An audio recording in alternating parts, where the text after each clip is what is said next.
आइए अब सुनते हैं अफसाना निगार रतन सिंह का अफसाना मन का तोता।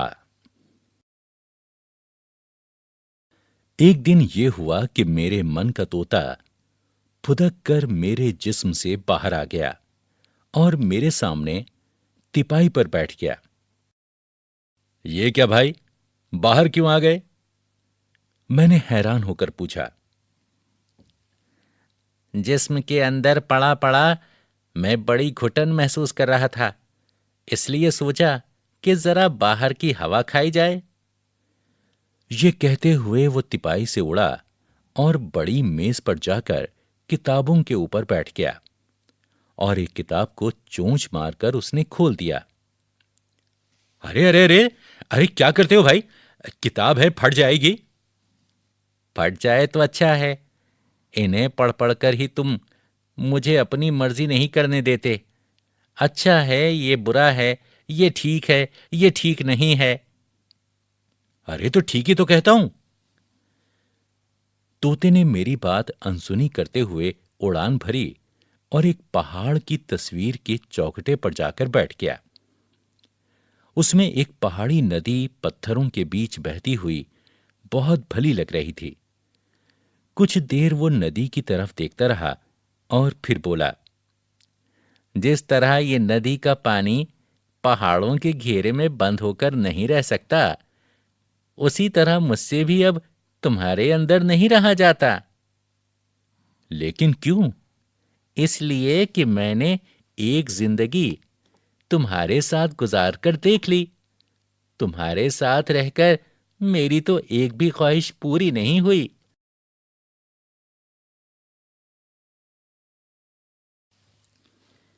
सफ़ा नंबर 62।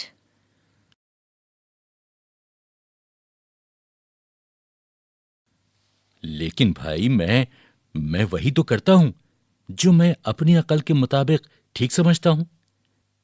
तुम्हारी अकल की दुनिया इतनी छोटी है कि मेरा उसमें दम घुटने लगा है। ये कहते हुए मन का तोता तस्वीर से उड़ा और बाहर की तरफ खुलने वाली खिड़की पर आकर बैठ गया। खुली हुई खिड़की की रोशनी में मैंने अपने मन के तोते की तरफ गौर से देखा। मुझे बड़ा ही खूबसूरत लगा। गले में गहरी नीले रंग की कानी, सुर्ख चोंच, हरे हरे पंख जैसे। क्या देख रहे हो? मन के तोते ने मुझसे पूछा। यही कि तुम बहुत खूबसूरत हो। और आज मेरा मन दुनिया की खूबसूरती देखने के लिए मचल रहा है। ये कहते हुए उसने उड़ने के लिए पंख तोले। अरे अरे अरे, कहां जाते हो? मैं शाम तक लौट आऊंगा। ये कहते हुए मेरे मन के तोते ने उड़ान भरी और आंख झपकते ही आसमान की खुली फिजाओं में पहुंच गया। यूं तो मन का तोता कभी भी मेरे काबू में नहीं रहा। तस्वुर ही तस्वुर में ये अनदेखी अनजानी वादियों में भटकता रहता था। कभी घने जंगलों के साए में भटकता फिरता तो कभी साइबेरिया के बर्फीले इलाके में पहुंच जाता। कभी तपते हुए रेगिस्तान में से गुजरकर उसी नखलिस्तान के ठंडे मीठे साए में जाकर लेटा रहता, तो कभी किसी पहाड़ी नदी के किनारे बैठकर पानी की मधुर कलकल को सुनता रहता। यहां तक कि कभी कभी तो अंदर भगवान की नगरी में पहुंचकर किसी सरोवर के साफ शफाफ पानी में अटखेलियां करता रहता। लेकिन ये सब तस्वुर ही तस्वुर में होता था। तस्वुर ही तस्वुर में ये कई किस्म के अनोखे चेहरे मेरे सामने लाकर खड़ा कर देता। अरे, ये कौन है? ये तुम्हारे तखय्युल की उपज है। मेरा तखय्युल या तुम्हारा अपना फितूर? कुछ भी समझो, जिंदगी में तुम्हारा इन सब से रिश्ता है। अब नहीं नहीं, ये मेरे कुछ नहीं लगते। क्या? क्या तुम खुदा की कायनात से बाहर हो? अब बाहर तो नहीं हूं, लेकिन मैं इन लोगों को नहीं जानता। अगर कायनात के भेद जानना चाहते हो तो इन सब को देखो जो मैं नहीं दिखा रहा हूं। ये कहते हुए वो एक नया चेहरा मेरे सामने लाकर खड़ा कर देता, या फिर आन की आन में किसी अनजाने देश के अनजाने शहर में किसी पुल पर खड़ा होकर नीचे बहते हुए दरिया का नजारा देखने में महू हो जाता।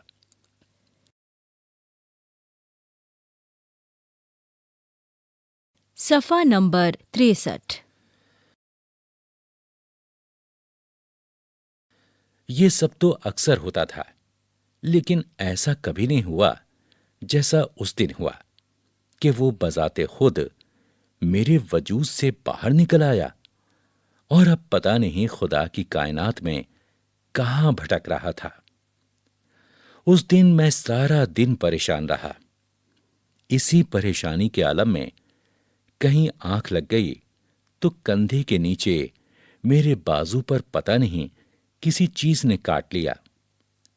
मेरे घर में चूहे बहुत हैं, इधर उधर भी घूमते रहते हैं, और फिर कूड़ किरलियां भी हैं। पता नहीं किसने मुझे बेसुध पाकर काट लिया था। पट्टी कर देने से लहू बहना तो बंद हो गया था, मगर बाजुओं में दर्द काफी होता रहा। इसी परेशानी में किसी न किसी तरह शाम हो गई। बाजू के दर्द से ज्यादा मुझे मन के तोते की फिक्र थी, इसीलिए आसमान की तरफ आंखें जमाए बैठा हुआ था। तभी मेरे मन का तोता धीरे धीरे उड़ता हुआ आया और खिड़की के रास्ते से कमरे में दाखिल होकर तिपाई पर बैठ गया। मैंने देखा उसका हुलिया बेरंग हो रहा था, पंख नुचे हुए थे, चेहरे पर हवाइयां उड़ रही थीं। कहो, कैसी बीती? मैंने उसे दिलासा देते हुए तिपाई से उठाकर हाथ की हथेली पर बैठा लिया। कुछ देर तक वो अपनी सांस काबू में करता रहा। जब उसका दम में दम आया तो बोला, आज मेरे साथ बहुत बुरा हुआ। और फिर उसने अपनी कहानी सुनानी शुरू की। मैं यहां से उड़ा तो बहुत दूर एक बहुत बड़े पेड़ों के झुंड में उतरा। वहां तरह तरह के पक्षी चहक रहे थे। वहां अपने भाई बंधुओं के बीच पहुंचकर मुझे बड़ी खुशी हुई। जिस पेड़ पर मैं उतरा था वो भी बड़ा सुंदर था। जिसमें कुछ ठंडक आई तो मैंने चारों तरफ देखा। कबूतर, कौवे, मैना, चिड़िया सभी फुदक रहे थे। तभी मैंने एक टहनी पर तोतों की एक टोली देखी। उनमें एक तोती मुझे बहुत अच्छी लगी।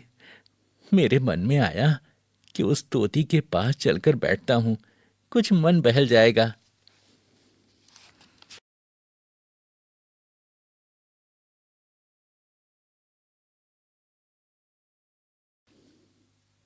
सफ़ा नंबर 64। अभी मैं उसके पास जाने की बात सोच ही रहा था कि एक तोते की नजर मुझ पर पड़ गई। पहले तो वो कुछ देर मुझे घूर घूर कर देखता रहा, मगर फिर उसने ऐसी टें टें शुरू की कि उसके साथ मिलकर बाकी तोते भी टें टें करने लगे। मेरी समझ ही में न आया कि माजरा क्या है। इतने में क्या देखता हूं कि वो सभी तोते एक साथ वहां से उड़े और मेरी तरफ झपटे। उनसे घबराकर मैं ऐसा दुम दुबाकर उड़ा कि कुछ पूछो नहीं। अच्छा, और उन तोतों ने तुम्हारा पीछा छोड़ दिया? मुझसे तेज भला इस दुनिया में कौन उड़ सकता है? पीछा ना छोड़ते तो क्या करते? मगर मगर तुम बीच में टोको नहीं। ये कहते हुए उसने अपनी रुदाद फिर सुनानी शुरू की। अब मैं पेड़ों के उस झुंड से उड़ा तो उड़ते उड़ते एक दरिया के किनारे पहुंच गया। वहां ठंडी ठंडी हवा चल रही थी। इसीलिए मैं कितनी देर तक दरिया के साथ साथ उड़ता रहा। बड़ा मजा आया। आगे गया तो दरिया के किनारे एक बड़ा ही खूबसूरत सा पेड़ उगा हुआ दिखाई दिया। उस पर लगे हुए फूलों से बड़ी भीनी भीनी खुशबू आ रही थी। दूर से फूल ऐसे लग रहे थे जैसे आसमान के सितारे पेड़ पर बैठकर दरिया के बहते हुए पानी को देखकर मन बहला रहे हों।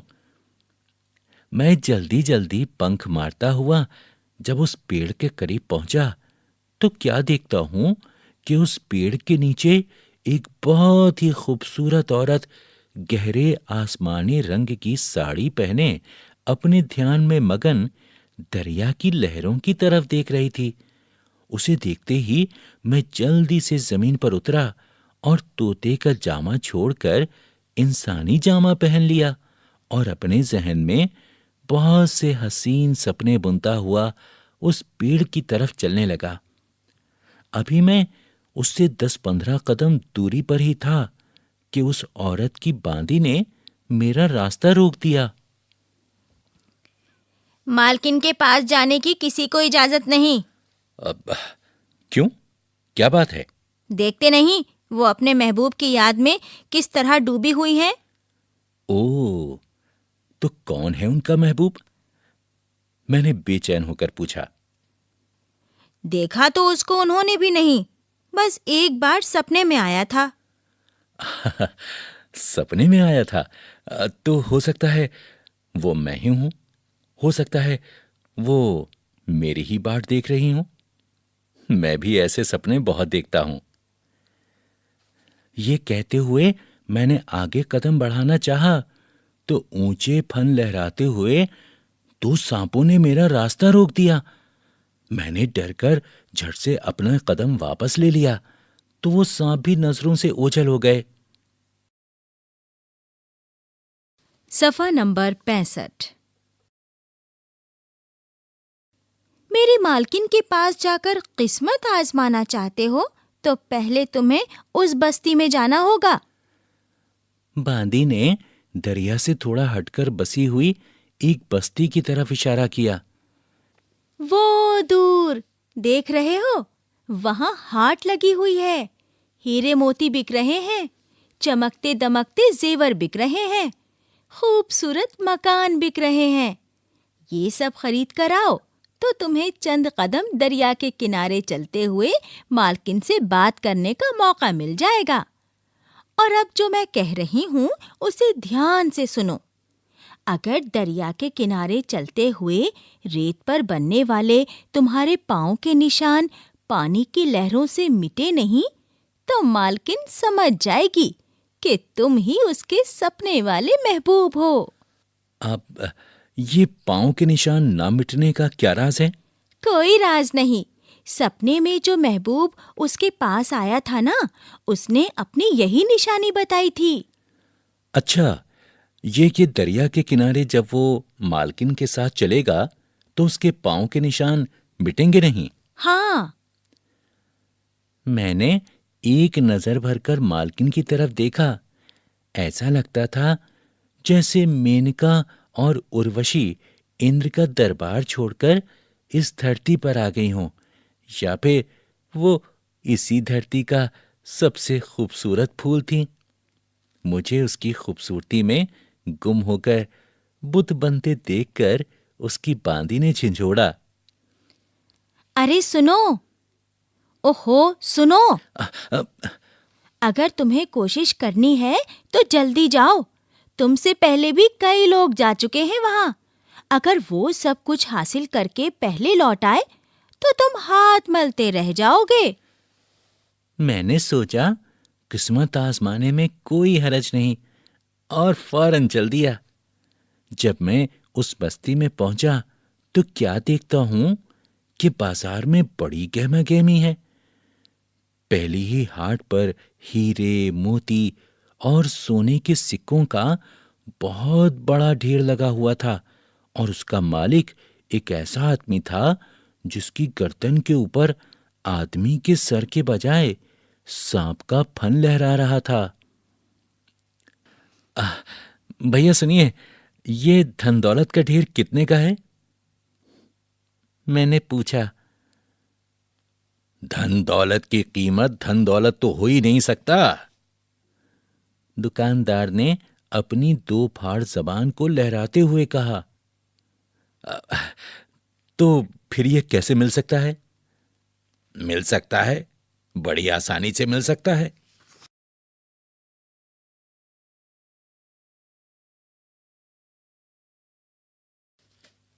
सफा नंबर 66।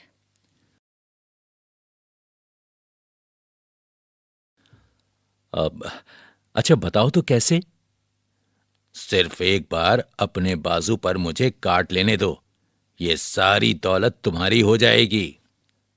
सांप के काटने से मुझे दर्द तो बहुत हुआ, लेकिन मैंने वो दौलत का ढेर हासिल कर लिया। उसके साथ ही एक आदमी कि जिसका चेहरा जोंक जैसा था, जेवर बेच रहा था। उसकी शर्त ये थी कि जो भी उसे एक बार पेट भर खून चूस लेने देगा, उसे वो सारे जेवर दे देगा। मैंने जल्दी से जोंक से उसी जगह से खून चुसवा लिया जहां सांप ने काटा था, और इस तरह मैंने सारे जेवर हासिल कर लिए। अब मकान की कसर रह गई थी। इत्तेफाक से अगला दुकानदार मकान ही बेच रहा था। जब वो मुझे अपना मकान दिखा रहा था, तो उसके चेहरे पर कोयल का चेहरा था और उसकी आवाज बड़ी सुरीली और मीठी थी। लेकिन जब मकान मुझे हर लिहाज से पसंद आ गया और दाम तय करने की नौबत आई, तो उस दुकानदार ने अपनी गर्दन से कोयल का चेहरा उतारकर उस पर अकाब का चेहरा लगा लिया। उफ, कितनी भयानक थी उसकी वो शक्ल। उसकी गोल गोल आंखों में तो जैसे खून उतर आया था। वो बोला, ये धन दौलत और जेवर सब कुछ एक तरफ रख दो और आसमान पर उड़ते हुए इन पक्षियों को गिनो। अगर तुमने सही गिन दिया तो मकान के साथ साथ रुपया, पैसा और जेवर सब कुछ तुम्हारा हो जाएगा। लेकिन अगर गिनती गलत हो गई तो मकान तो मिलेगा नहीं, अपने धन दौलत से भी हाथ धोना पड़ेगा। मैंने उसकी शर्त मान ली और पक्षी गिनकर कहा, 20 20 हैं। नहीं, 21। और उसने मुझे 21 पक्षी गिनवाकर मेरा सारा धन दौलत समेट लिया। इस तरह मैंने 5 बार सांप को कटवाया, 5 बार जोंक से लहू चुसवाया। लेकिन हर बार यह होता कि पक्षी गिनते वक्त मुझसे गलती हो जाती। मैं गिनता 21 तो पक्षी 22 निकलते। मैं कहता 23 तो पक्षी 24 निकलते। आखिर में छठी बार मकान के मालिक को मुझ पर तरस आ गया। वैसे भी वो अपने मकान के 5 गुना दाम तो मुझसे वसूल कर ही चुका था। इसलिए उसने कहा, तेरा इश्क सच्चा है, तेरी जरूरत भी बड़ी है, इसलिए पक्षी गिने बगैर ही मैं ये मकान तुमको देता हूं। बस फिर क्या था, मैं अपना धन दौलत और जेवर उस मकान में रखकर उल्टे पांव दरिया के किनारे पहुंचा, तो क्या देखता हूं कि ना तो वो फूलों से लदा पेड़ ही मुझे दिखाई दिया और न ही वो फूल सी औरत ही वहां मौजूद थी। जहां तक मेरी नजर जाती थी, दरिया का पानी था जो कल कल करता हुआ हदे नजर तक बहता चला जा रहा था। मैं बहुत देर तक वहां मायूस सा खड़ा रहा। आखिर सोचा वापस ही चलूं।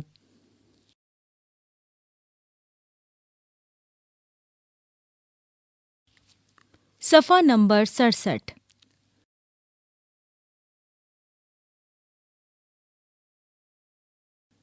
तभी दरिया के किनारे पर मेरी नजर गई। किसी के पांव के गहरे निशान बस्ती की तरफ जाते हुए दिखाई दे रहे थे। अच्छा, तो उस औरत को उसका महबूब मिल गया। मैंने सोचा, मेरी नजर उन कदमों के निशानों का पीछा करती हुई बस्ती की तरफ उठी तो मुझे लगा जैसे मेरे पांव के नीचे से जमीन खिसकती जा रही हो। दूर दूर तक किसी बस्ती के कोई आसार नहीं थे। बस एक चटियल मैदान था जो उफक ता उफक फैलता चला गया था। अब हैरान होकर देखता हूं कि मेरे पांव के नीचे जमीन भी है या नहीं, तो पाया कि जमीन तो है, मगर वो दरिया और उसका कलकल करता पानी गायब है। मैं किसी जादू नगरी में पहुंच गया हूं। मैंने सोचा और घबराकर जल्दी से अपने इंसानी जामे को वहीं छोड़ा। फिर वही मन का तोता बनकर उड़ान भरी और अब तुम्हारे पास आ गया हूं। मेरे मन के तोते की कहानी खत्म हो गई तो उसने अपनी गर्दन यूं नीचे डाल दी जैसे बहुत थक गया हो। एक ही हथेली पर उसे बैठाए हुए मेरा बाजू भी थक गया था, इसलिए मैं उसे दूसरे हाथ की हथेली पर बैठाने लगा तो बाजू में दर्द के मारे मेरी चीख निकल गई। अब आ, आ, क्यों, क्या हुआ? उसने घबराकर पूछा। जहां तुमने सांप से कटवाया था वहीं दर्द हो रहा है। ओ, तब तो बहुत सा खून भी शरीर से निकल गया होगा।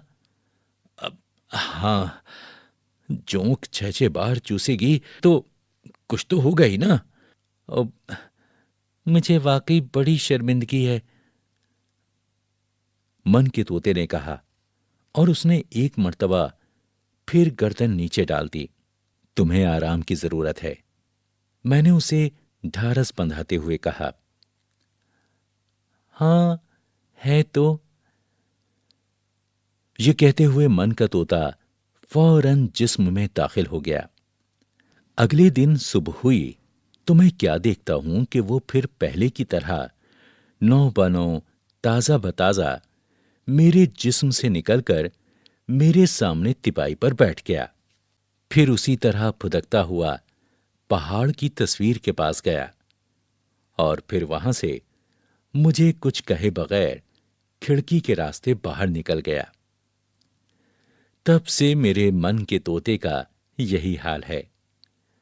पता नहीं जिंदगी की कौन कौन सी कशिशें हैं जो मेरे मन के तोते को अपनी तरफ बुलाती हैं। पता नहीं कैसे कैसे मीठे सपने अपने दिल में समोए हशाश बशाश वो घर से रोज निकलता है और हर शाम थकाहारा, मायूस और उदास वापस लौट आता है। अपने मन के तोते की नई दर्द भरी दास्तान सुनने के लिए मैं हर शाम तैयार रहता हूं। रतन